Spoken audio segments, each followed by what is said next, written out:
Եթերում ազատ լուրերի հիմնական թողարկումն է, ես Արա Աբրահամյանն եմ, բարի երեկո, որ իրադարձությունները նախամարոտ։ Այսօր կայացած քաղաքացիական պայմանագիր կուսակցության արտահերթ համաժողովի ընթացքում, որպես Հայաստանի Հանրապետության վարչապետի թեկնածու միաձայն հաստատվել է վարչության նախագահ Նիկոլ Փաշինյանը։ Համաժողովի պատվիրակները հաստատել են նաև կուսակցության 2026 թվականի խորհրդարանական ընտրությունների նախընտրական ցուցակը եւ կուսակցության ծրագիրը։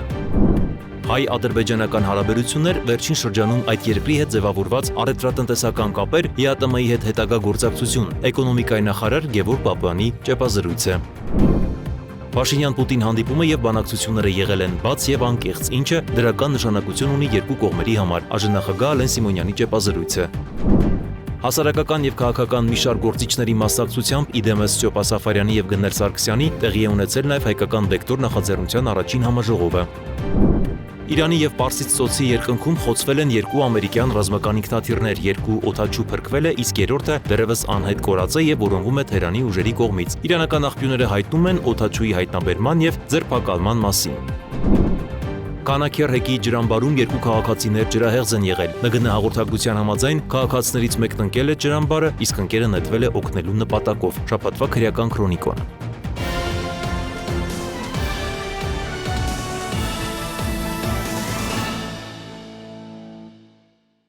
Այսօր կայացած քաղաքացիական պայմանագիր կուսակցության արտահերթ համաժողովի ընթացքում որպես Հայաստանի վարչապետի թեկնածու միաձայն հաստատվել է վարչության նախագահ Նիկոլ Փաշինյանը։ Համաժողովի պատվիրակները հաստատել են նաև կուսակցության 2026 թվականի խորհրդարանական ընտրությունների նախընտրական ցուցակը եւ կուսակցության ծրագիրը։ Կուսակցության նախընտրական ցուցակը բաղկացած է երկու մասից եւ ընդհանուր առմամբ ներառում է 293 թեկնածու։ Մարզահամերգային համալիրում կայացել է քաղաքացիական պայմանագիր կուսակցության արտահերթ համաժողովը, որը մեկնարկել է Հայաստանի Հանրապետության պետական օրհներգով։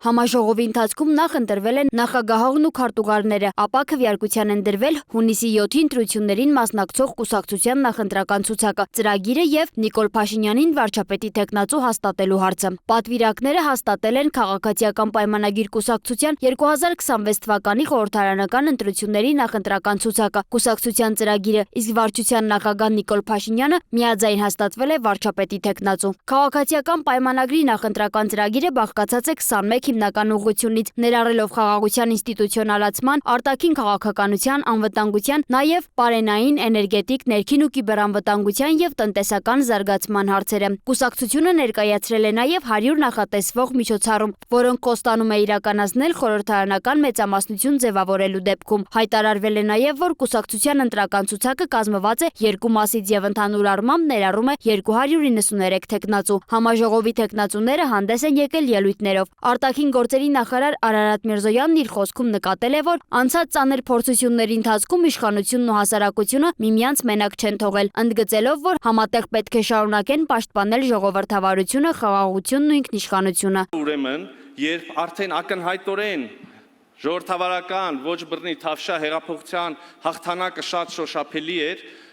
ես ժողովրդին ասում էի, որ սա դեռ գործընթացի ավարտը չէ, սա դեռ պայքարի ավարտը չէ, որովհետև կան ուժեր, որոնք փորձելու են ժողովրդից խլել նրա ձեռքբերումները, փորձելու են ժողովրդից խլել այդ հաղթանակը։ Եվ ես վստահեցնում եմ, որ մենք, նրանք, ովքեր առաջնորդություն ստանձնեցին այդ շարժման համար, հեղափոխության համար, մենք ինչպես կանգնած ենք եղել այդ պայքարի առաջնագծում, այնպես էլ շարունակելու ենք կանգնած լինել։ Բայց ես ունեի մի խնդրանք, մի հորդոր, մի պահանջ Հայաստանի Հանրապետության քաղաքացիներից։ Ես խնդրում եի, որ հետագա պայքարում, հետագա գործընթացում մեզ մենակ չթողեն։ Ես խնդրում եի, ես պահանջում եի, որ հետագա գործընթացներում Հայաստանի Հանրապետության ժողովուրդը շարունակի լինել մեր կողքին կանգնած։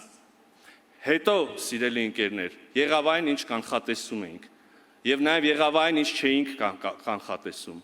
Եղան ծանրագույն փորձություններ, ծանրագույն։ Եվ պետք է խոստովանել, բոլոր այդ փորձությունների ընթացքում Հայաստանի Հանրապետության քաղաքացիները, Հայաստանի Հանրապետության ժողովուրդը մեզ մենակ չթողեց։ Հայաստանի Հանրապետության ժողովուրդը տեր կանգնեց իր ժողովրդավարությանը, իր ինքնիշխանությանը եւ հետո արդեն նաեւ իր խաղաղությանը։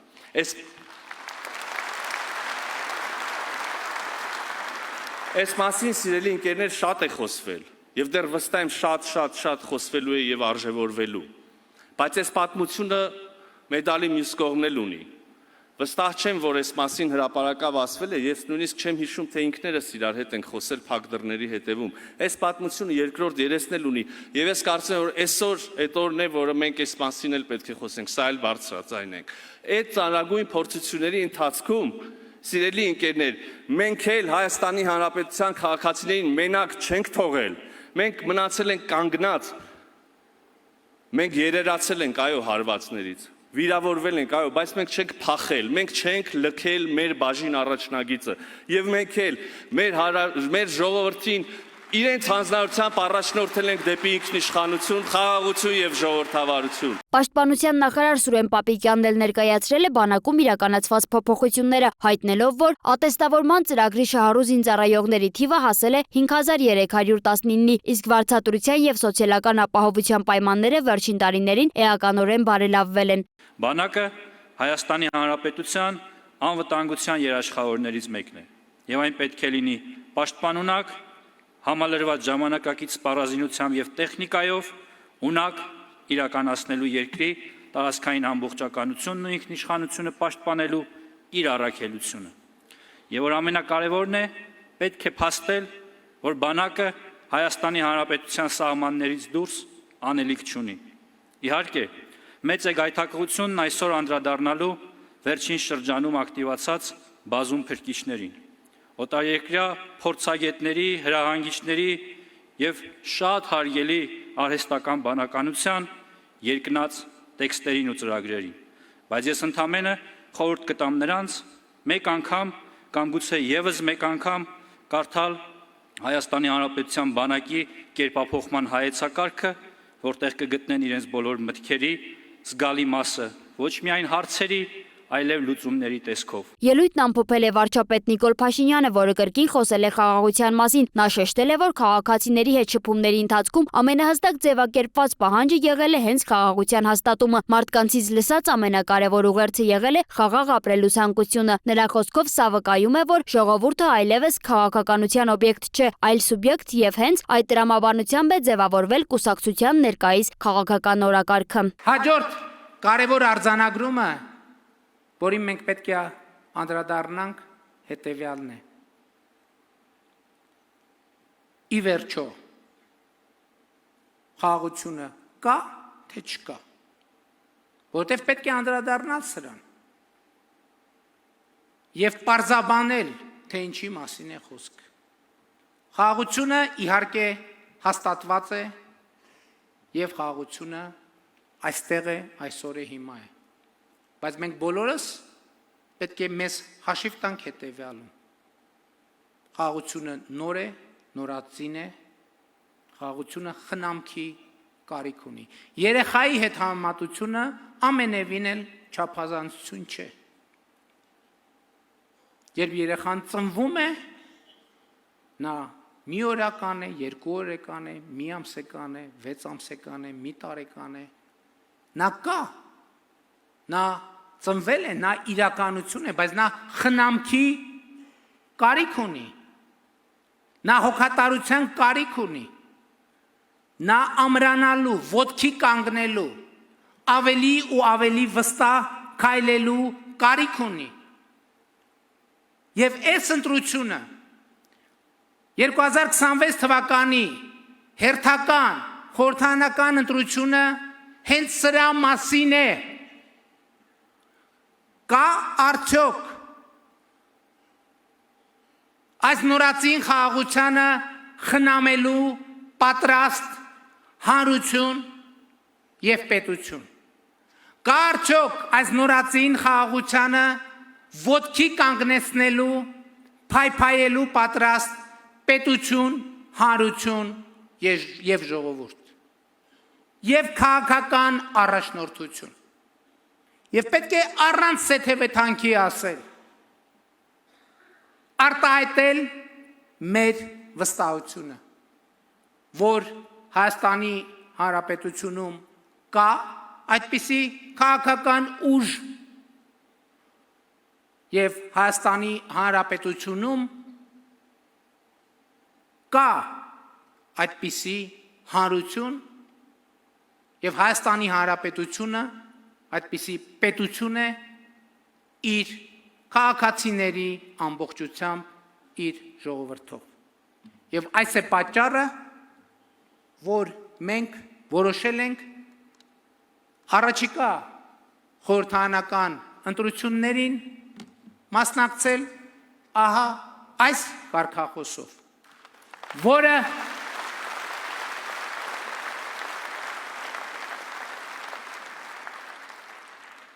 կոչ է Հայաստանի Հանրապետության յուրաքանչյուր քաղաքացու։ Սոնա Գիշյան, Free News, Ազատ լուրեր։ Քաղաքացիական պայմանագիր կուսակցության 8-րդ համաժողովից առաջ էկոնոմիկայի նախարար Գևորգ Պապոյանը ճեպազրույցում անդրադարձել է հայ-ադրբեջանական հարաբերություններին, վերջին շրջանում այդ երկրի հետ ձևավորված առևտրատնտեսական կապերին։ Նախարարն անդրադարձ է կատարել նաև ԵԱՏՄ-ի հետ հետագա գործակցությանը, այն կապելով Հայաստան-Ռուսաստան հարաբերությունների հետ։ Գազի գինը չի փոխվի, որովհետև Հայաստանը կարծում եմ գործընկերներին անհրաժեշտ է որ մնա եւ ՀԱՊԿ-ում եւ ԵԱՏՄ-ում, իսկ եթե պետք է Հայաստանը չստանա այդ օգուտները, ապա այդ պարագայում ինչու պետք է մնա այդ միության մեջ։ Սկսվի այլ միության մեջ գործընթաց ավելի արագացված կերպով։ Սա մեկ, իսկ ինչ է եղել Հայաստանի հետ մինչև ԵԱՏՄ-ն։ Ոչ մի բան։ Այսինքն ըստ էության այնպես չի, որ ԵԱՏՄ-ի մտնելուց հետո Հայաստանի տնտեսությունում ինչ-որ աստղաբաշխական աճեր են արձանագրվում, հիշեցնեմ ուզես, որ 13, 14, 15, 16 թվականներին տնտեսական աճ եղել է 1-2%, նույնիսկ 16-ին աճ չենք ունեցել։ Այսինքն այդ ԵԱՏՄ-ում դրական զարգացումները դրանք սկսել են դրանի այդ թվականից հետո եւ բացարձակապես իմ կարծիքով կապ չունեն ԵԱՏՄ-ի հետ, կապ ունեն մեր տնտեսության զարգացումների հետ։ Ալեն Սիմոնյանն էլ խոսել է ներքաղաքական իրավիճակից Փաշինյան-Պուտին հանդիպումից, ընդգծել, որ այդ հանդիպումը եւ բանակցությունները եղել են բաց եւ անկեղծ, ինչը դրական նշանակություն ունի երկու կողմերի համար։ Արժանախագահն անդրադարձել է նաեւ Հայաստանում կայանալիք խորհրդարանական ընտրություններին եւ այդ համատեքստում ընթացող ներքաղաքական զարգացումներին։ Դրական կողմեր պարունակում, օրինակ ակնհայտ էր, որ Ռուսաստանի Դաշնության նախագահը խոսում էր քաղաքական ուժերի մասին, ռուսամետ քաղաքական ուժերի մասին եւ այլևս այդ ուժերը չեն կարող ասել, որ իրանք Ռուսաստանի Դաշնության հետ որևիցե կապ չունեն։ Այդ առումով ենթադրում եմ, որ ընկալում չկա, որ այդ արտահայտությունը Հայաստանի Հանրապետությունում շատ բացասական էմոցիա է առաջացնում, հա։ Մենք հոգնել ենք դրսից քաղաքական դաշտ բերվող եւ նշանակովի նախագահներից եւ երկրի ղեկավարներից եւ բացեբաց ասեց էս իմ տղեկն են, կլինի իրանք էլ մասնակցել, ինչին ի պատասխան մեր վարչապետը ասեց մեր համազգությունը թույլ է տալի մասնակցել այնքանով որքանով եւ մնացած առումով ազատ երկիր ենք եւ Հայաստանի Հանրապետության ժողովուրդը իր ընտրությունը կանի։ Ազգային ժողովի պատգամավոր Հասմիկ Հակոբյանը եւս անդրադարձել է ներքաղաքական անցուդարձին եւ հատկապես ընդդիմադիր դաշտի որոշ ներկայացուցիչների գործունեությանը, նշելով, որ նրանք երկար տարիներ ատելության խոսք են գեներացնում, ինչն էլ հանգեցնում է այնպիսի իրավիճակների, որոնցից մեկի ականատեսը եղանք նախորդ կիրակի Սուրբ Աննա եկեղեցում եւ 18-ամյա երիտասարդը փորձեց հարձակում գործել Փաշինյանի վրա։ Տեղի ունեցել միջադեպ չափահաս մարդու մասնակցությամբ, որին իրավական գնահատական է տրվել։ Այստեղ քաղաքական խոսակցություն չկա։ Մենք մեր քաղաքական թիմով այս հարցը չենք քննարկել անգամ, որովհետև քաղաքական գործիչները կապ չունեն միջադեպի հետ այնքանով, որ որոշում ընդունեն դրա հետ կապված այս առումով։ Բայց մյուս կողմից, օրինակ նույն քաղաքական գործիչները կարծում եմ այլ հանձնառություն պետք է ունենան։ Պետք է հասկանանք, որ այն ատելության մթնոլորտը, որը տևական ժամանակ գեներացվել է հանրապետությունում, ինչի արդյունքում 18-ամյա երիտասարդը նման ագրեսիվ վարքագիծ է դրսևորել եւ հարձակման փորձ է տեղի ունեցել երկրի վարչապետի հանդեպ, այս ամեն ինչը արդյունքն է այդ գեներացված ատելության մթնոլորտի։ Հասարակական եւ քաղաքական մի շարք գործիչների մասնակցությամբ իդեմս Ճոպա Սաֆարյանի եւ Գնել Սարգսյանի տեղի ունեցել նաեւ հայկական վեկտոր նախաձեռնության առաջին համաժողովը։ Նորաստեղծ հարթակը իր առջև խնդիր է դրել փոխելու հայաստանյան քաղաքական ներկապնակը եւ իր քաղաքական ու գիտական ծրագրերով նպաստելու հանրապետության անվտանգության ամրապնդմանը։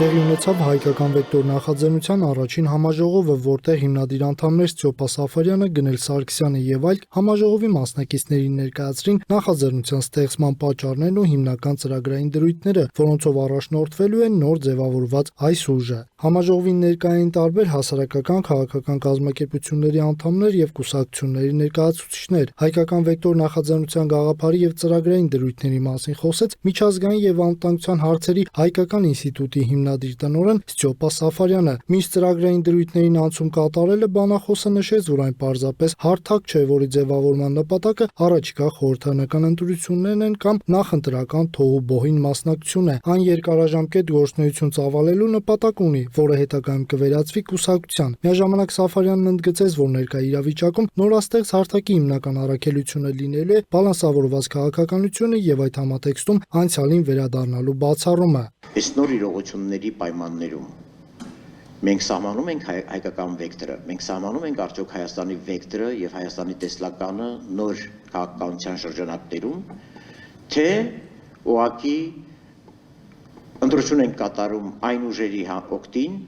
որոնք լավագույն դեպքում մեզ կարող են խոստանալ անցյալը։ Նախաձեռնության հիմնադիր անդամը խոսելով ներքաղաքական տարածաշրջանային եւ միջազգային գործընթացների մասին առանձնացրեց Հայաստանում ժողովրդավարական դիմակայունության ամրապնդումը։ Վերջինս ներկայացրեց նաեւ հայկական վեկտոր նախաձեռնության կարևոր մյուս 3 առաջնահերթությունները։ Զինված ուժերի արագարդիականացում ՆԱՏՕ-ի չափանիշներով, այո, համարձակվում ենք այլևս ասել, որ մեր բանակի հին չափանիշները դրանք չեն կարող հայկական բանակի չափանիշներ լինել։ Երկրորդ կարևորագույն կետը, որ նախաձեռնությունը ուղղակի հրամայական է համարում, դա ռազմական արդյունաբերությունն է։ Երրորդը սպառազինությունների ձեռքբերման դիվերսիֆիկացիան, որը բարեբախտաբար ընթացքի մեջ է եւ դա անշուշտ պետք է շարունակական լինի եւ այստեղ որևէ առարկություն կամ տարաձայնություն ոչ միայն մեր, նաև կարծում եմ մեր հանրության լայն շրջանակների մոտ չկան։ Նախաձեռնության հիմնադիրներից Գնել Սարգսյանը, որն արդեն տարիներ շարունակ ակտիվ հասարակական եւ քաղաքական կյանք է վարում, շնորհակալություն հայտնելով համաժողովին ներկա մասնակիցներին, նշեց, որ հարթակի ստեղծումը անհրաժեշտություն էր, նկատի ունենալով այն հետաքրքրվածությունը, որը ցուցաբերվել է այս օրերի ընթացքում հայկական վեկտորի նկատմամբ։ Վերջինս շեշտեց, որ հարթակի գոյությունը կարող է զսպող եւ հավասարակշռող գործոն դառնալ հայաստանյան քաղաքական ներկապնակում, նկատի ունենալով բազմաթիվ նորայտ կուսակցություններին, որոնք փորձում են Հայաստանի քաղաքացիներին կտրել իրականությունից։ Ես կարծում եմ, որ մեզ մոտ կհաջողի նաև այդ կերպարը հասարակության մտքում ամրացնել, որովհետև մենք եղել ենք մաքսիմում անկեղծ։ Ամենայն անկեղծությամբ սխալվել ենք անգամ։ Մեր սխալները, մեր անգամ երբեմն կոպիտ խոսույթը եղել է ոչ մեր սրտով, բայց անկեղծ։ Չենք ցանկացել, բայց այդ բանին հասկացել ենք, որ եթե չենք ցանկանում ու չանենք, դա անկեղծ չի լինի, կխաբենք։ Իհարկե, այս ծրագրերի մեջ ահագին բաներ կան, որ կարող են տրանսֆորմացվել եւ ընդհանուր առմամբ մեզ ընդունելի են։ Համաժողովի պատվավոր հյուրերի թվում էր Հանրապետություն կուսակցության նախագահ Արամ Սարգսյանը, որը շնորհավորելով այս նախաձեռնության հիմնադիրներին ընդգծեց նրանց առաքելության կարևորությունը։ Պիտի վարի բալանսավորման քաղաքականություն։ Ինչի առումով ես շատ ուրախ եմ, որովհետեւ սնկի նման աճող բալանսավորման կուսակցության կողմնակիցները իրականում ձև են, բլեֆ։ Դրանք բոլորը ռուսական վեկտորում գտնվող կուսակցություններ են։ Բացառությամբ գործող իշխանության քաղաքացիական պայմանագիր կուսակցության։ Համաժողովի հիմնադիրների խոսքով մոտ ապագայում արդեն նախաձեռնության ծրագրային դրույթները կհրապարակվեն համացանցում եւ հասանելի կլինեն բոլորին։ Վաշինգտոնյան պայմանավորվածությունների իրականացման Հայաստան-ԱՄՆ աշխատանքային խումբը երրորդ հանդիպումն է անցկացրել, հայտնում են ԱԳՆ-ից։ Փոխարգուստնախարար Վահան Կոստանյանը եւ ԱՄՆ պետքարտուղարի փոխտեղակալ Սոնաթա Քոլերթը, որը գլխավորում է ամերիկյան աշխատանքային խումբը, ընդգծել են գործակցության տարբեր ուղղություններում առաջընթացը, խոսել ռազմավարական գործընկերության ամրապնդման քայլերի մասին, որ այդպիսին նշվում են տնտեսական գործակցությունը, էներգետիկան, կրիտիկական եւ նորագույն տեխնոլոգիաները։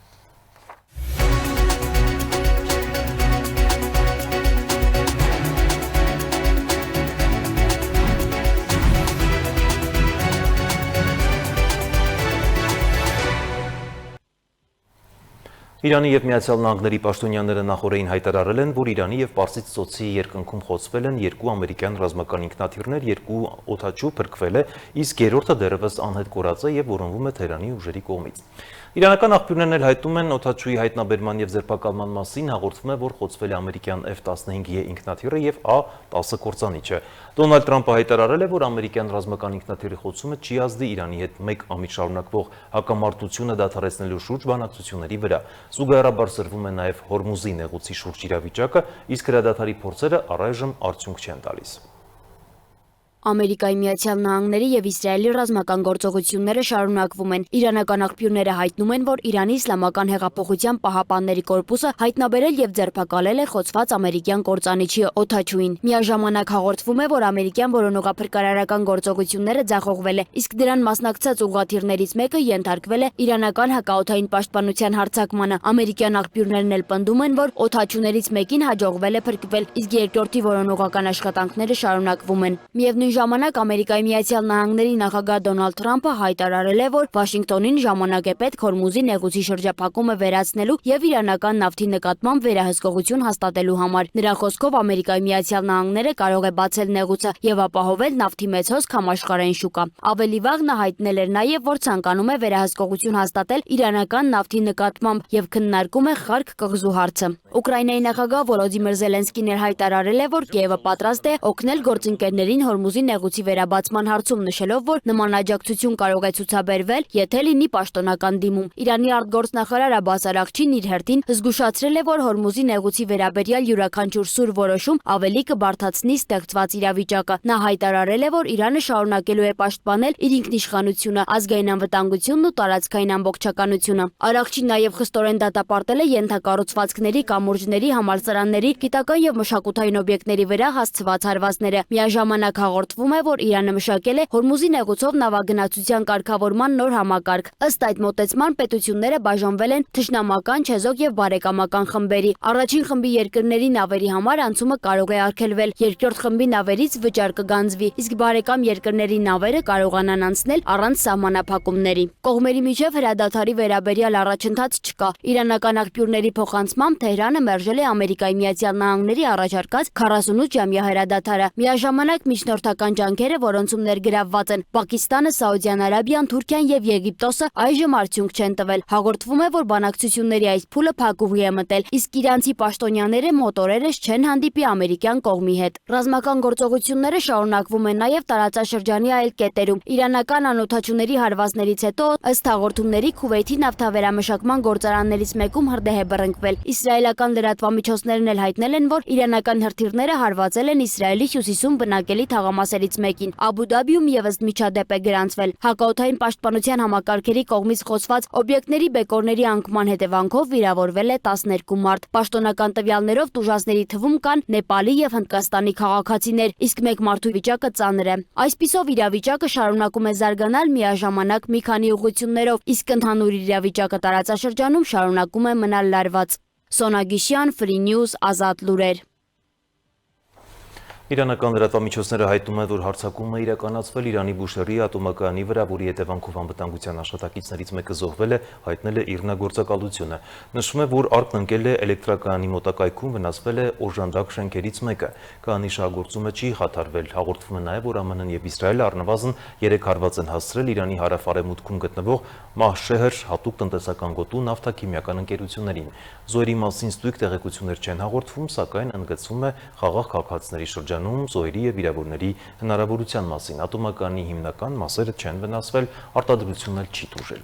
Ուկրաինայի գլխավոր դատախազությունն է հայտնել, որ այսօր առավոտյան Նիկոպոլի շուկայի վրա ռուսական անօդաչու թռչող սարքի հարվածի հետևանքով 5 մարդ զոհվել է եւս 19 վիրավորվել։ Սա Ռուսաստանի Դաշնության կողմից կատարված եւս մեկ ռազմական հանցագործություն է, ասվում է դատախազության հաղորդագրությունում։ Ռուսական կողմն էլ հայտարարել է, որ Ռուսաստանի հարավի վրա ուկրաինական անօդաչու թռչող սարքի եւ հրթիռային հարձակման հետևանքով զոհվել է առնվազն 1 եւ վիրավորվել 4 մարդ։ Միջազգային նորությունները տեսաշարով։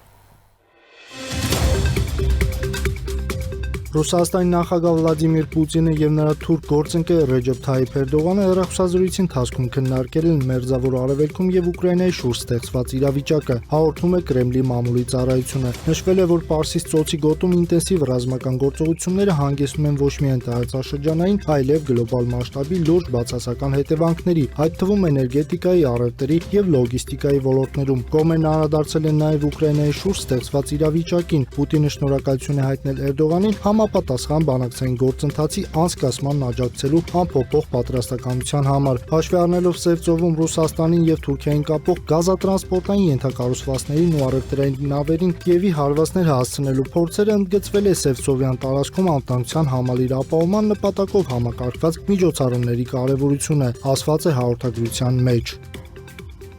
Կրեմլի խոսնակ Դմիտրի Պեսկովը հայտարարել է, որ պատերազմի թեժ փուլը կանգնեցնելու համար Ուկրաինան պետք է դուրս բերի իր զորքերը Դոնբասից։ Նա նաև ընդգծել է, որ Մոսկվան դրա համար վերջնաժամկետ չի ներկայացրել Ուկրաինային։ Ավելի վաղ նախագահ Զելենսկին հայտարարել էր, որ Մոսկվան վերջնաժամկետ է ներկայացրել Ուկրաինային Դոնբասից հետ քաշվելու համար։ Նրա խոսքով ԱՄՆ նախագահ Դոնալդ Թրամփը եւ նրա թիմն էլ պատրաստ են ճնշում գործադրել Կիևի վրա գնալու տարածքային զիջումների։ Դոնալդ Թրամփի վարչակազմը դիմել է կոնգրեսին ռազմական բյուջեի կտրուկ աճի առաջարկով, որպեսզի ֆինանսավորի զենքի գնումները, բանակի արդիականացումը եւ Իրանի հետ պատերազմը։ Այդ մասին հաղորդում են ամերիկյան ԶԼՄ-ները հեղումանելով Սպիտակ տանը։ Վարչակազմի հարցումը Պենտագոնի 2027 թվականի բյուջեի համար կազմում է 1.5 տրիլիոն դոլար, ինչը մոտ 1.5 անգամ ավելի է ներկայիս տարվա համեմատ շուրջ 500 միլիարդով, հայտնում է Bloomberg-ը։ Նախագահ Թրամփը խոստացել էր վերականգնել ներդրումները Ամերիկայի ազգային անվտանգության ենթակառուցվածքներում եւ կրկին անվտանգ դարձնել մեր երկիրը վտանգավոր աշխարհում։ 2027 թվականի բյուջեն իրականացնում է այդ խոստումը եւ երաշխավորում է, որ ԱՄՆ-ն կպահպանի աշխարհի ամենահզոր բանակը, հայտարարել է Սպիտակ տան բյուջետային վարչության տնօրեն Ռասել Վոլտը, մեկնաբանելով կոնգրես ներկայացված փաստաթուղթը։ Իրանի սպառնալիքներից հետո Թբիլիսին կոշտ հայտարարություն է արել։ Վրաստանի իշխանությունները կոշտ են արձագանքել Իրանի դեսպան Սեյեդ Ալի Մոջանիի հայտարարությանը, ով սպառնացել էր այն երկրներին, որոնք ԱՄՆ-ին տրամադրում են ռազմաբազաներ կամ օդային տարածք, նշելով վաղ թե ուշ նրանք կվճարեն դրա համար։ Հայտարարությունը հնչել է այն բանից հետո, երբ Վրաստանի վարչապետը հեռախոսազրույց է ունեցել ԱՄՆ պետքարտուղարի հետ։ Խորհրդանի խոսնակ Շալվա Պապուաշվիլին ընդգծել է, Վրաստանը այն հարթակը չէ, որտեղ այլ երկրներ կարող են միմյանց միջև հարաբերություններ պարզել։ ԱՄՆ նախագահ Դոնալդ Թրամփի եւ Ֆրանսիայի նախագահ Էմանուել Մակրոնի միջև հարաբերությունները լարվել են։ Երկու երկրների առաջնորդները քննադատական խոսքեր են հնչեցնում միմյանց հասցեին։ Մակրոնը հայտարարել է, թե չի ցանկանում լինել ԱՄՆ-ի վասալը։ Նա առաջարկել է կոալիցիա ստեղծել եվրոպական երկրների, ինչպես նաեւ Բրազիլիայի, Ճապոնիայի, Հարավային Կորեայի եւ Ավստրալիայի հետ։ Արտակարգ եւ ողբերգական դեպք է տեղի ունեցել Բրազիլիայում։ Փոքր ինքնաթիռը բախվել է բնակելի շենքի, ինչի հետևանքով պայթյուն եւ հրդեհ է բռնկվել։ Օդաչուն եւ ինքնաթիռում գտնվող 3 ուղևորները զոհվել են։ Երիտասարդ գերմանացիները այլևս չեն կարողանա լքել Գերմանիան առանց հատուկ թույլտվության, հաղորդում է Berliner Zeitung-ը։ 17-ից 45 տարեկան բոլոր տղամարդիկ պետք է թույլտվություն ստանան, եթե պլանավորում են լքել Գերմանիան 3 ամսից ավելի ժամկետով։ Պակիստանը նախատեսում է մինչև ապրիլի վերջը մարել Արաբական Միացյալ Էմիրություններին 2-ից 3.5 միլիարդ դոլարի պարտքը։ Ըստ տեղեկությունների, Արաբական Միացյալ Էմիրությունները պնդել է մարման համար տարածաշրջանային լարվածության ֆոնին։ Այսօր ողբերգական դեպք է տեղի ունեցել Երևանում ժամը 6:30-ի սահմաններում ներքին գործերի նախարարության Արաբկիրի բաժնում օպերատիվ տեղեկություններ են ստացվել, որ Ղափանցյան փողոցին հարակից ժողովրդին հայտնի քանաքեռ հեկի ջրամբարում 2 քաղաքացիներ են ջրահեղձ եղել։ ՆԳՆ հաղորդագրության համաձայն քաղաքացիներից մեկն ընկել է ջրամբարը, իսկ ընկերը նետվել է օգնելու նպատակով։ Դեպքի վայր են մեկնել փրկարարական խմբեր, ոստիկաններ։ Ջրասուզակը ջրամբարում հայտնաբերել եւ դուրս է բերել ջրահեղձ եղած 2 քաղաքացիների մարմինները։ Շաբաթվա քրեական քրոնիկոն։ Վարչապետ Նիկոլ Փաշինյանին առնչվող միջադեպի մասնակիցներ Դավիթ եւ Միքայել Մինասյանների գործով քննիչ Հակոբ Կոքյանն ազատվել է աշխատանքից սեփական դիմումի համաձայն։ Ազատման պատճառը եղել է թույլ տված վարքագծային խախտումները։ Ըստ հաղորդագրության, քննիչը խոզարկության վայր է թույլ տվել նաեւ լրատվամիջոցների ներկայացուցիչներին, հրապարակել է նախաքննության տվյալներ եւ խախտել համազգեստ կրելու կանոնները։ Նա հրավիրվել է բացատրություն տալու, ինչից հետո դիմում է ներկայացրել զբաղեցրած պաշտոնից ազատվելու մասին։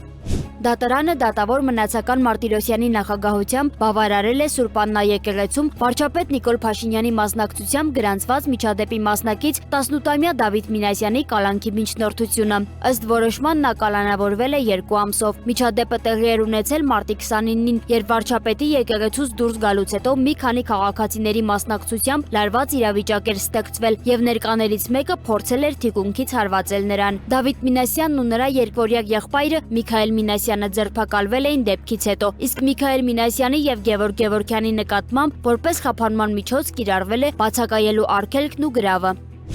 Հակակոռուպցիոն կոմիտեն հայտնում է, որ Արմավիրի մարզի Վաղարշապատ համայնքում տեղի ունեցած ավականու ընտրությունների ընթացքում մի խումբ անձինք կազմակերպել են ընտրակաշառքի բաժանում հայրենիք կուսակցության թեկնածուի օգտին քվեարկելու պայմանով։ Ավելի քան 50 անձի խոստացվել է 50,000 դրամ, իսկ գործընթացը վերահսկվել է նախապես կազմված ցուցակներով ու ընտրության օրը քաղաքացիների հետ մշտական կապի միջոցով։ Խուզարկությունների ընթացքում հայտնաբերվել են ձեռագիր նշումներ եւ ընտրողների ցուցակներ։ Քրեական վարույթով ձերբակալվել է 62 անձ, որոնցից մի քանիսն ընդունել են մեղքը, իսկ առանձին վարույթներն արդեն ուղարկվել են դատարան։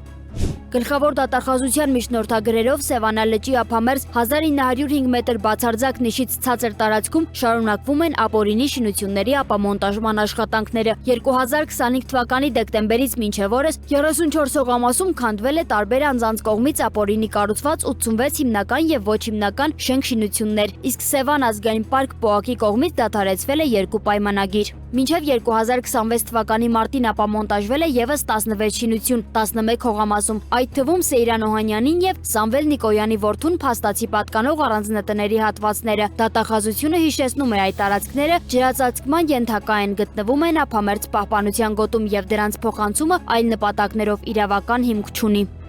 Տավուշի մարզային քննչական վարչությունում քննվող քրեական վարույթի շրջանակում տվյալներ են ստացվել, որ մեր ձևով ազգային արժեքների պահպանություն հասարակական կազմակերպությունը Դիլիջան համայնքի գրասենյակի ղեկավար Հովք բնակավայրի նախկին վարչական ղեկավարին նյութապես շահագրգռել է ՍԿ-ի դատական նիստերին եւ այլ ակցիաներին մասնակցելու համար։ Քննչական կոմիտեի տվյալներով վերջինս ձևակերպվել է որպես ծրագրերի իրականացման մասնագետ, սակայն փաստացի որևէ աշխատանք չի կատարել եւ միայն մասնակցել է շարժման միջոցառումներին, ինչի դիմաց նրա հաշվին փոխանցվել է ընդհանուր 504,000 դրամ։ ԼՎ-ի նկատմամբ հարուցվել է հանրային քրեական հետապնդում, իսկ ապրիլի 2-ին նա ձերբակալվել է։ Խուզարկությունների ընթացքում հայտնաբերվել են նաև 2018 թվականի ընտրություններին վերաբերող նոթատետրեր եւ վարույթի համար նշանակություն ունեցող այլ առարկաներ։ Ոստիկանության գվարդիայի ծառայողներն ապրիլի 1-ին Հրազդանի կիրճում շրջիկ ծառայության ընթացքում նկատել են կասկածելի վարքագիծ դրսևորած մի երիտասարդի, որը փորձել է փախչել։ Փախուստի ընթացքում նա նետել է սառը զենքին նմանվող առարկա, ապա ջրատարն անցնելիս ընկել ջուրը, որտեղից ոստիկանները դուրս են բերել նրան։ Պարզվել է, որ 20-ամյա երիտասարդը տեղադրել էր թմրամիջոցներով փաթեթներ, որոնք հայտնաբերվել են նրա բջջային հեռախոսում եղած լուսանկարների օգնությամբ։ Նա ձերբակալվել է թմրամիջոցներ իրացնելու կասկածանքով եւ ներկայացվել նախաքննության մարմնին։ Գլխավոր դատախազության հրապարակած 2025 թվականի գործունեության հաղորդման համաձայն Հայաստանում անցած տարի արձանագրվել է 40,722 հանցագործություն, ինչը 2024 թվականի համեմատ նվազել է 1335-ով կամ 3,2%-ով։ Միաժամանակ աճել է հանցագործությունների բացահայտման ցուցանիշը 22,8%-ից հասնելով 29,7%-ի։ Նվազել են սեփականության դեմ ուղղված ճանապարհային երթևեկության կանոնների խախտմամբ կատարված հանցագործություններն ու խուլիգանության դեպքերը, սակայն աճել են թմրամիջոցների ապօրինի շրջանառության հետ կապված հանցագործությունները, կազմելով 4170։ Իրավապահ մարմինների միջոցառումների արդյունքում ապօրինի շրջանառությունից առգրավվել է ավելի քան 768 կիլոգրամ տարբեր տեսակի թմրամիջոց։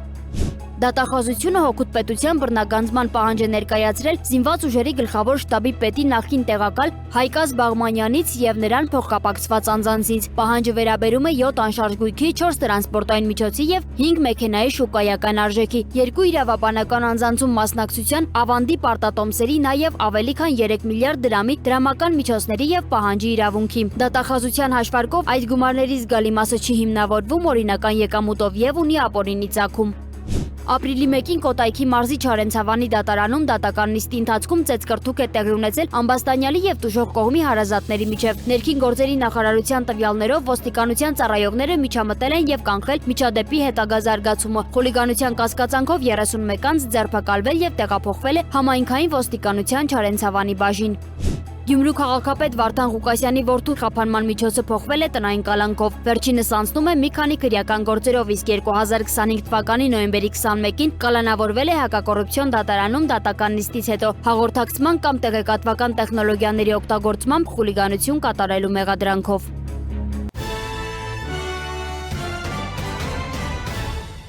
Թողարկման վերջում շաբաթվա մշակութային կարևոր իրադարձությունները քննարկել եմ Եղիշե Չարենցի անվան գրականության և արվեստի թանգարանի տնօրեն Սուզաննա Խոջամիրյանի հետ։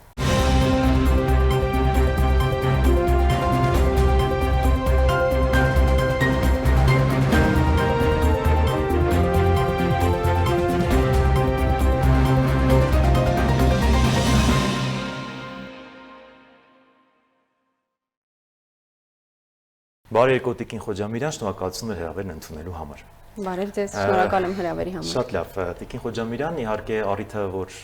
խոսելու ենք հարցազրույցի տեսքով, Մեծամորի մասին է, թանգարանի արգելոցի ցուցադրության, բացառիկ ցուցադրության, որը տեղի ունենում Չարենցի անվան գրականության արվեստի թանգարանում, բայց մինչ անդրադառնանք բուն ցուցադրությանը, կցանկանայի, որ խոսեինք հենց թանգարանի մասին, քանի որ արդեն 1 դար կլինի թանգարանը գոյություն ունի, Հայաստանի ամենահին թանգարաններից է, ամենահին մշակութային կառույցներից եւ նաեւ ինչու ոչ կրթօջախներից է։ Մինչ անդրադառնանք ցուցադրությանը, կցանկանայի հանգամանալից ներկայացնեիք թանգարանի մասին տեղեկատվություն, քանզի մեր հեռուստատողներից շատերը կամ գիտեն, կամ սակավ գիտեն, կամ քիչ գիտեն։ Դուք որպես թանգարանի, կառավարման ղեկստանձնած անձնավորություն կցանկանայի ավելի մանրամասն խոսեք թանգարանի մասին։ Ինչ գործառույթ է իրականացնում, ինչ ցուցադրություններ են իրականացնում, նոր արդեն կանցնենք մասնավորաբար Մեծամորի ցուցադրությանը, խնդրեմ։ Սիրով, ես միշտ մեծ սիրով եմ խոսում թանգարանի մասին։ Գրականության եւ արվեստի թանգարանը կարելի է այսպես ձևակերպել, որ մեր նորագույն մատենադարանն է։ Այստեղ պահվում են մեր երկրի նոր եւ նորագույն ժամանակաշրջանի մշակութային վավերագրությունները։ Թանգարանն ընդգրկում է 4 ոլորտ՝ գրականության եւ արվեստի, գրականություն, կինո, թատրոն եւ երաժշտություն։ Եվ ահա այս ոլորտների ամբողջ վավերագրությունը պահպանվում է թանգարանում։ Այն գործում է քաղաքի սրտում, հանրապետության հրապարակում, Արամի 1 հասցեում, որտեղ ներկայացված է 17-րդ դարից սկսած արվեստի այս ոլորտներն ու գրականությունը, ինչպես նաև ունի մասնաճյուղեր, մեր մասնաճյուղերն են Գորիսի Աքսել Բակունցի տուն-թանգարանը, Դսեղի Հովհաննես Թումանյանի տուն-թանգարանը, Աշտարակում Պերճ Պրոշյանի տուն-թանգարանը, Սիլվա Կապուտիկյանի, Դերենիկ Դեմիրճյանի թանգարանները եւ շարունակում ենք համալրվել։ Թանգարանի առօրյա գործունեության մասն է կազմում իհարկե կրթական գործառույթը, բնականաբար բազմաթիվ կրթական ծրագրերով, միջազգային ծրագրեր, ժամանակավոր ցուցադրություններ, պահպանության միավորներով, մշակութային վավերագրությունների հայկական աշխարհում ամենամեծ հավաքածուն է պահպանում գրականության եւ արվեստի թանգարանը 2 միլիոնից ավելի թանգարանային առարկաներով, որոնց ընդամենը 0.2% է հիմնական ցուցադրությունում ընդգրկված։ Իսկ ինչու՞։ Ծավալատարածական պայմաններով, այսպես հանգամանքներով պայմանավորված, սակայն հիմա ունենք նոր ժամանակավոր ցուցադրությունների սրահներ, բավականին ծավալուն, որը եկել է թերևս այս հարցը լուծելու եւ ժամանակ առ ժամանակ թեմատիկ ցուցադրությունների, ժամանակավոր ցուցադրությունների միջոցով հնարավորություն ունենք արդեն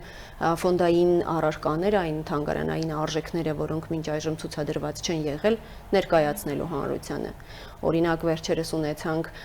կազմակերպեցինք Մարտիրոս Սարյանի աշխատանքների ցուցադրություն եւ այցելուները հաճելիորեն զարմացած էին, որ փաստորեն իր մեծությամբ 3-րդ հավաքածուն պահպանվում է գրականության եւ արվեստի թանգարանում եւ շատերի մոտ հարցեր առաջանում, որ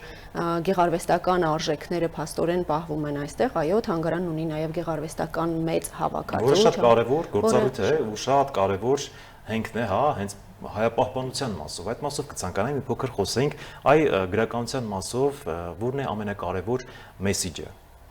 Բնականաբար թանգարանի գործունեության գլխավոր մեսիջը, գլխավոր ասելիքը հենց հայրենաճանաչությունն է, քանի որ այստեղ սա մեր ազգային ոգեղենն է, այստեղ է պահվում մեր մշակութային ամբողջ պատմությունը։ Այս ուղիով անցնելով կարելի է իսկապես հասկանալ որտեղից ենք գալիս եւ ինչ ճանապարհով ենք գնում եւ ինչ ասելիք ունենք աշխարհում։ Հայրենասիրությունը սկսում է հայրենաճանաչողությունից։ Այո։ Եվ ինչն է էլի շատ արժեքավոր փաստ, որ բացի ազգային նշանակության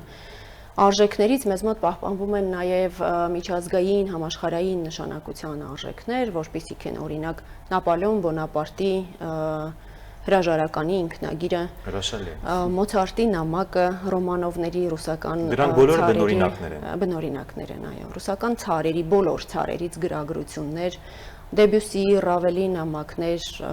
եւ այլն։ Բավականին արժեք ներկայացնող գործեր։ Շատ լավ, շատ հանգամանալից ներկայացրեցիք, որի համար շատ շնորհակալ եմ, եւ անցնենք արդեն կարևոր ցուցադրությանը, որը մարտ ամսից է մեկնարկել, Մեծամորի,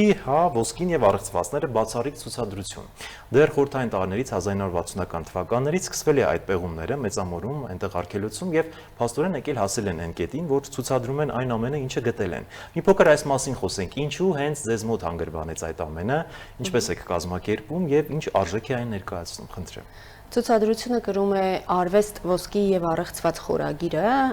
որով փորձել ենք բացատրել հենց այս հարցը, թե ինչու հենց մեզ մոտ։ Մեծամորի հնավայրում ցուցադրություն կա, փառահեղ ցուցադրություն, որտեղ ցուցադրվում է այս ամենը առհասարակ։ Հիմա կարելի է ասել թանգարանը տեղափոխվել է քաղաքի կենտրոն, հնարավորություն ընձեռելով նաեւ այն մարդկանց, ովքեր խնդիր ունեն Մեծամոր հասնելու, այնտեղ այցելելու, այնտեղ տեսնելու, եւ ինչն է տարբերությունը, այստեղ մենք շեշտադրում ենք հնագիտական առարկաների արվեստային արժեքը։ Այստեղ ցուցադրությունը կազմակերպված է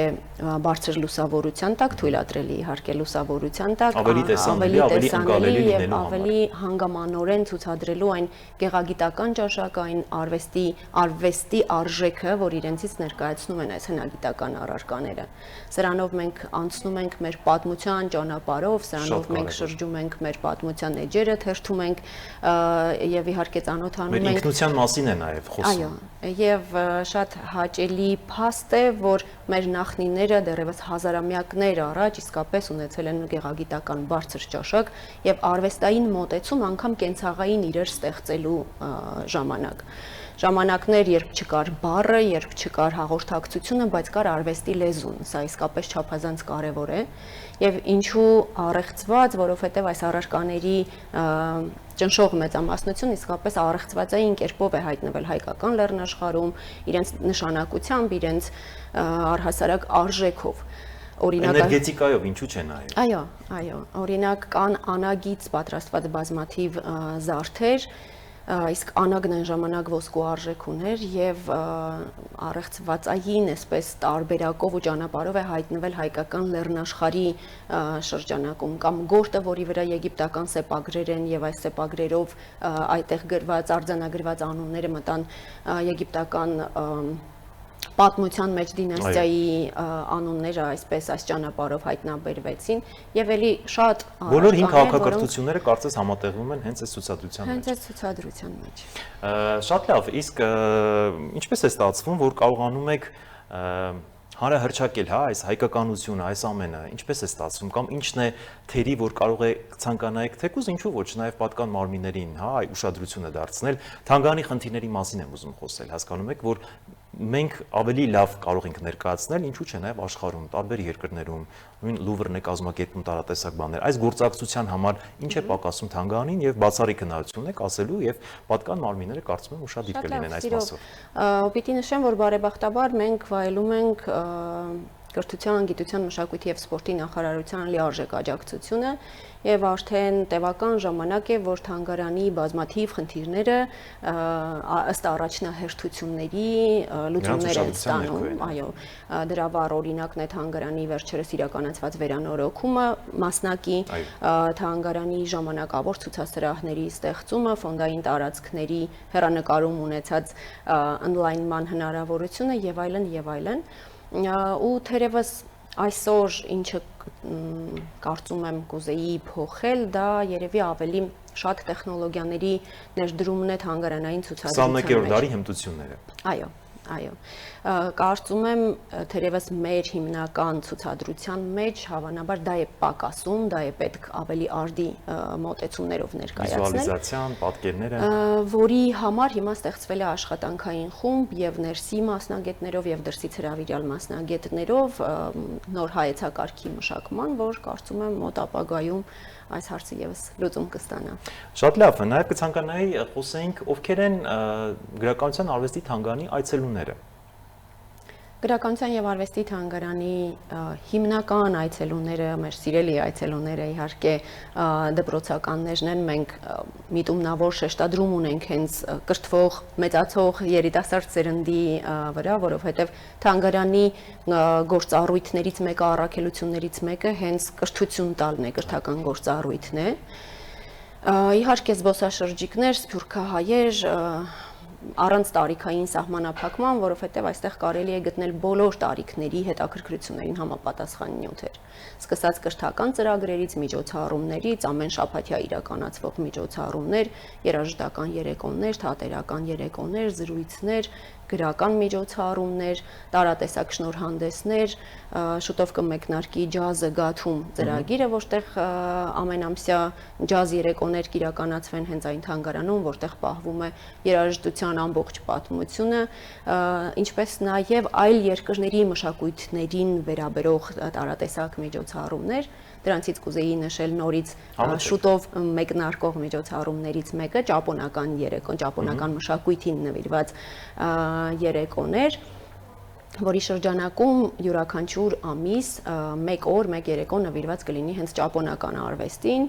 եւ սիրահարներին հրավիրում եմ մասնակցելու, քանի որ կլինեն տարատեսակ դասախոսություններ, վարպետության դասեր, ցուցադրություններ եւ բավականին հետաքրքիր նոր արևելյան շունչ է սպասվում։ Հրաշալի բաների մասին եք խոսում, իսկապես փայլուն աշխատանք եք ծրագրել եւ կատարում եք, որի համար շնորհակալ ենք, բայց նաեւ կցանկանայի խոսենք միջազգային, արենայում գործակցության մասին։ Կան միջազգային թանգարաններ, եվրոպական, ամերիկյան, ռուսական, արևելյան, իրանական եւ այլն, եգիպտական, որոնց հետ գործակցում եք կամ կցանկանայի գործակցեիք, որ ավելի հանգամանալից ներկայացվեր եւ հայկականը եւ նաեւ իրենցը մեզ մոտ։ Այս մասով ձեր մեկնաբանությունը խնդրեմ։ Իհարկե, առհասարակ համաշխարհային մշակութային պատմությանը հարաբերակից լինելու առումով չափազանց կարևոր է թանգարանի դերը, քանի որ ինչպես նշեցի, թանգարանում նաև պահպանվում է միջազգային նշանակության մշակութային արժեքներ։ Այս տեսանկյունից կուզեի նշել օրինակ միջազգային թերևս ամենախոշոր համագործակցություններից մեկը Փարիզի Պանթեոնի հետ, որտեղ ցուցադրվեցին Միսակ Մանուշյանի օրագրությունները, դրանք առհասարակ առաջին անգամ էին երկրից դուրս գալիս եւ ցուցադրվում, հենց պանթեոնիզացման արարողության շրջանակում կազմակերպված ցուցադրության մեջ, որը գործեց 6 ամիս եւ աննախադեպ մեծ թվով այցելուներ բերեց, սա եւս մի տարբերակ էր արտերկրում թանգարանի հանրահռչակման եւ այս օրագրությունները չափազանց մեծ արժեք են ներկայացնում թե պատմական տեսանկյունից, թե Մանուշյան ազգային հերոսին, թե հայ բանաստեղծին բացահայտելու տեսանկյունից։ Վերջերս կազմակերպեցինք նաեւ միջազգային ցուցադրություն Ամերիկայի Միացյալ Նահանգներում գործող Վիլյամ Սարոյան հիմնադրամի հետ, որտեղից 104 նկարչական աշխատանքներ բերվեցին բնօրինակ եւ այստեղ ցուցադրվեցին եւ քչերին էր հայտնի այն փաստը, որ Վիլյամ Սարոյանը գրող լինելուց նաեւ հանճարեղ նկարիչ է եւ նրա նկարչական աշխատանքներին ծանոթացնելու հնարավորություն ընձեռվեց։ Հիմա գործակցում ենք Չեխիայի գրականության թանգարանի հետ, բազմաթիվ հուշագրեր պատրաստման ընթացքում են տարբեր միջազգային թանգարանների հետ, որոնք ենթադրում են ոչ միայն համատեղ ցուցադրություններ, այլ նաև համատեղ ծրագրեր, միջոցառումներ։ Վերջերս ընդամենը 1 ամիս առաջ Մարսել քաղաքում լույս տեսավ Միսակ Մանուշյանի անտիպ գործերից մի քանիսի գրքի հրատարակությունը, դա կլինի շարունակական, մենք համագործակցում ենք նաև տարբեր համալսարանների հետ, քանի որ գրականության եւ արվեստի թանգարանը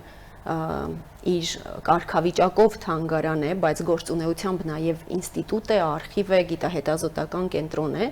Այստեղ են պահվում բոլոր բնագրերը նշալ ոլորտների, նշալ լուրջ կրթական կառույց է։ Այո, ստացվում է այդպես եւ բացի դրանից նաև լուրջ առաքելություն եք իրականացնում մեր մեծերին եւ ոչ միայն մեր, այլ հանրահրճակ, հա, մարդկանց մյուս կողմն եք բացահայտում, այսինքն բացի գրող լինելուց մեկը նկարիչ է, մյուսը լավ երգում է, մյուսը լավ ստեղծագործում է, բավականին լուրջ գործունեություն է։ Եվ երբ ասում ենք, որ տվյալ մեծի արխիվը պահվում է գրականության եւ արվեստի թանգարանում, հաճախ արխիվ բառը հուշում է մարդկանց միայն գրավոր ժառանգություն, բայց արխիվային հավաքածու ասելով մենք նկատի ունենք նրա անձնական իրերը, զենքերը, զարդերը, կենցաղում, կահկարասին, կենցաղում կիրառված իրերը, եւ սրանցով հնարավոր է ավելի լայն պատկերացում կազմել մարդու ճաշակի, ապրուստի, կենսակերպի առհասարակ մարդկային որակի մասին։ Եվ թանգարանի դռները բաց են բոլոր գիտական հետազոտողների համար, մենք ունենում ենք օրական 50 եւ ավելի հետազոտողներ, ովքեր գիտական ուսումնասիրություններ են անցկացնում, հնարավորություն ունեն աշխատելու հենց բնօրինակների հետ, բնօրինակների թվային պատկերների հետ եւ այս հանգամանքով պայմանավորված շատ տարբեր գիտական կառույցների հետ շատ մեծ կապեր ունենք, թե հանրապետական, թե միջազգային, այնպես որ ու նաև պիտի նշեմ, որ այս միլիոնավոր թանգարանային առարկաների, մասնավորապես գրավոր ժառանգության ոլորտում մեծ տոկոսը դեռևս անտիպ է, այնպես որ հետազոտողները իսկապես ծով անելիք ունեն եւ թանգարանը լավագույնը դեռ արժևում է։ Բաց է բոլորի համար։ Շնորհակալ եմ հանգամանալից ներկայացնելու համար, հաջողություն եք մաղթում ձեզ եւ ձեր գործունեությանը։ Շնորհակալություն։